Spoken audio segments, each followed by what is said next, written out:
Le petit Misha est l'un des premiers visiteurs. C'est son père qui lui a tout appris sur les dinosaures. La seule chose que je sais, c'est que mon père un soir m'a raconté une histoire sur une comète qui est tombée sur la Terre où vivaient les dinosaures. Il y fit aussitôt froid. Ainsi sont morts tous les dinosaures. Inspiré il y a 20 ans par l'intérêt de son fils pour les dinosaures, Wolfgang Wlinger a créé une exposition itinérante sur le monde des dinosaures. Des chercheurs allemands ont reconstitué 25 reptiles préhistoriques. Ils étaient tous les fans de mon fils, parce qu'il était le seul à l'école à pouvoir dire « Mon père a 25 dinosaures ».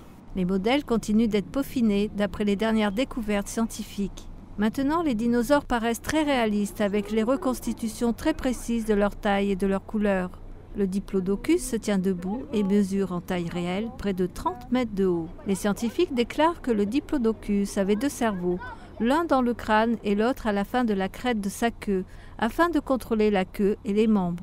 L'apatosaure avait la même adaptation. Le guide de l'exposition affirme que le cerveau de l'apatosaure n'était pas plus gros qu'une balle de ping-pong et que le dinosaure dormait debout.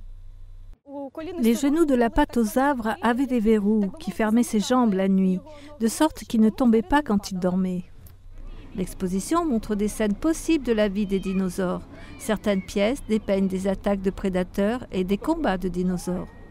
Dans les années de famine, certains dinosaures allaient jusqu'à manger leurs petits. Cependant, ils ne sont pas tous violents. Ceux-là sont des styracosaures pacifiques, une famille affectueuse de dinosaures. Leurs épines à pointe sont là seulement en guise d'autoprotection. Lorsque le risque est plus grand, les représentants les plus forts de cette espèce se tenaient autour du veau ou autour de leurs parents les plus faibles et mettaient leur tête contre terre. Ainsi, les épines se dressaient et pouvaient blesser les prédateurs. L'exposition restera à Kiev jusqu'en novembre, puis sera déplacée à Lviv, NTD Kiev, Ukraine.